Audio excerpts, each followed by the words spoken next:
Go. Ako si Ate Glo Jimenez. May sakit na anak ko kasi diabetes, TB, arthritis, yung gout arthritis isa yun. Tapos yung heart problem niya. Ilan taon na po siya? 47 years. Okay. Ngayon, dahil sa tuwing madaling araw, hating gabi, we have to go to the hospital para yung heart niya ma-cure, hyperstate man lang. Kasi walang tumanggap na isolation room kasi fully booked. Kumbaga, walang bakante. Kung may bakante man, hindi pwedeng isang araw lang kasi 30,000 a day Aray! sa isang hospital. So, ang ginawa namin, umuwi lang din kami. So, nag-pray ako sa Diyos na Jehovah kasi Jehovah's Witnesses kami. Talagang very time-till yung aking panalangin. Sana matulungan ako makakita ng isang product na affordable na pwede kong ibigay sa anak ko. Actually ako may sakit din yung lumbar problem. Lumbar? Ano po yun? Lumbar problem is this, yung aking, dito sa aking baba, dito sa lumbar. Buto? From here, Oh. from here dito sa dalawang spine hanggang baba, may pain yan. May pain. Pag naglalakad ako, uupo ako, hindi pwedeng dito sa walang kutsyon. Hindi pwedeng 2 hours ako nakaupo, hindi ako pwedeng 2 hours nakatayo. Minutes lang. And I have to walk only for 15 minutes, uupo na ako or hihiga. I see. Sa pain. So, nung ako'y nag-brace from orthopedic hospital, isinuot ko yun 2 years ago. Hanggang pinaka-bumaba na yung brace ko ng ibang klase ng brace na bigay ng isang kapatiran ko. Na kinagamit ko habang ako naglalakad, naglalaba. So, I have to wear it out pag matutulog lang ako. So, yun ang aking buhay. Dahil sa mahal ko yung mga anak ko, kahit edad na siya or may pamilya siya, iba pa rin yung feeling ng nanay na gusto mong pagalingin. Dahil Siyempre. nakikita mo naghihirap siya. Oo. Nung maliit sila, naghihirap sila, nahihirapan din ako. So, nag-scroll ako ngayon na sa Facebook, kasi ako humahanap ng mga pwede kong makita. So, sa second line ng Facebook, nag-pop up yung Guamera Mix. Okay. So, ay, tinignan ko ngayon. Ay, sabi ko, lahat ng sakit ng anak ko nandito. Sabi ko gano'n. So, sabi ko, saan kayo office nito? Tapos nakita ko dun sa, tinignan ko talaga yung office, tsaka yung pangalan ng office, Essential Natural, saan siya nakalagay. Sabi ko, ay, Quezon Ave. Sabi ko gano'n. So, nag-decide ako ng Monday na yun, pumunta ng Quezon Ave. Mismo?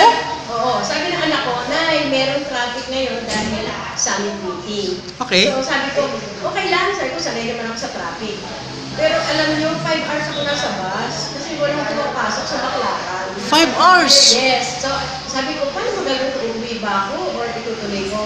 Nung malaman ko na wala palang papasok papuntang Manila, na Baclaran, tapos maghihirap ako maglakad, I decided to go home. Umuwi ako.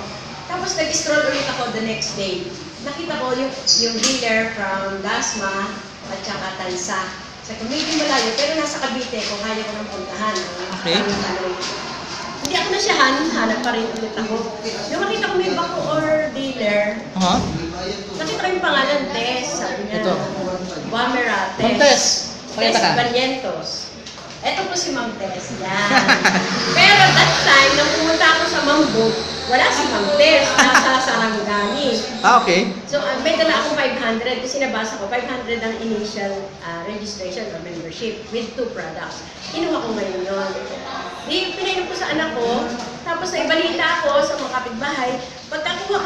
Pagka-register ko, kumuha ko ng 2. 3 ba yung test? Yung binili ko, 3 yata, 750. Test na, 3 na yun muna. Yun. So, yung 3 na yun, ibinenta ko. Bukod sa binigay ko sa anak ko yung 2, binenta ko. Hindi pa ako umiinom. Binigay ko muna. Tapos nabenta ko yung 2, di naging sa 250, 500 yun. 3 Guamera yun, lalagyan mo na lang ng kasi 250, 2 Guamera, dahil meron ako. Di, araw-araw, bumibla ko ng worth 1,000 kasi meron akong perang nakatago na pinahunan ko. 4 na araw na tigwa 1,000 yung binili ko sa kanya. Hindi ko pa siya nakikita. So, uminom na ako noon. Sabi ko, ako nga iinom din. Bakit ba sila lang? Ako din uminom.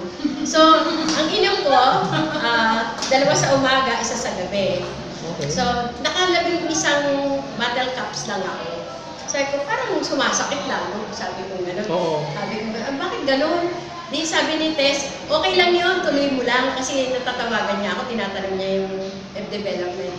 Di tinuloy ko, nakalabing 3 ako, kinabukasan uminulit ako.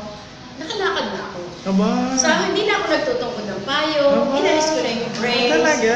Oo, kaya tuwan-tuwa ako. Tapos, nung makausap ko si ikaw, nung tayo Opo. kumain, sabi ko, hindi ba underdosage yung anak ko? Kasi hanggang ngayon, hindi pa siya gumagaling ng mabilisan. Sabi mo, mag-booster dosage siya. Diba? Sabi mo sa akin, Opo. gawin mo kalahating araw, isa.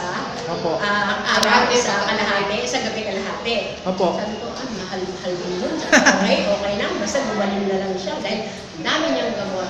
Meron siyang gamot sa Yes. puso, 250 isa. Ilan pong tablets ang ininom niya? Sa TB, libre naman yun. Libre. Yung metformin sa diabetes, at saka yung sa heart. Yung gout medyo hindi na kasi pain na lang. Okay. Nagagamot na lang yun. Okay. So, nung sinabi mo sa akin yun, di nakatatlong bote siya. Nagpa-sputum siya ngayon. Sputum.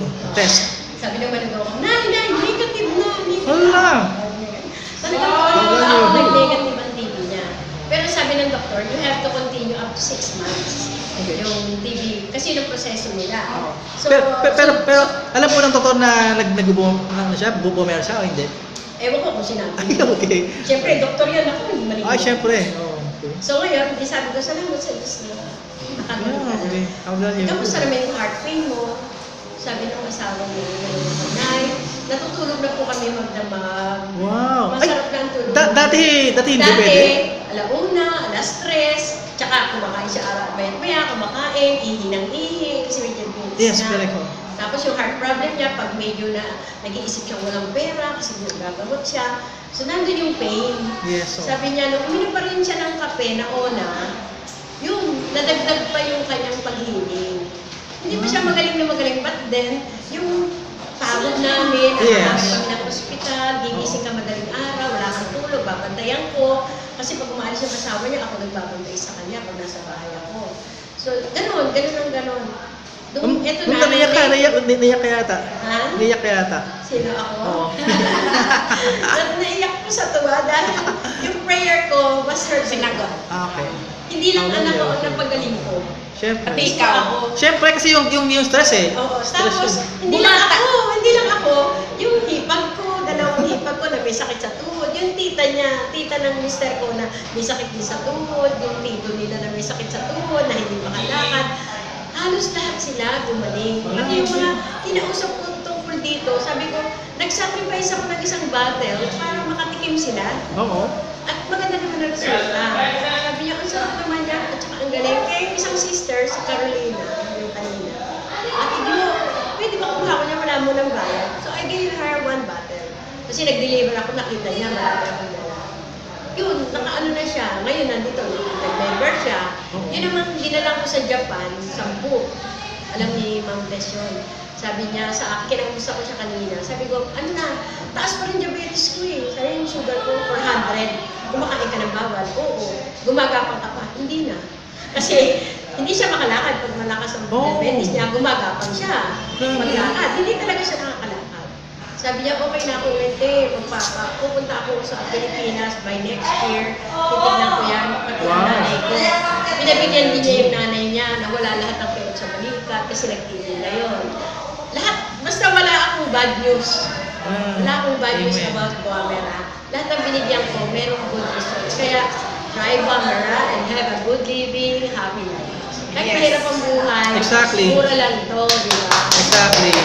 Thank you po. So you help others, you help yourself, you help others, you earn also. Exactly. Yes. Thank you po. Thank you rin. Bye-bye.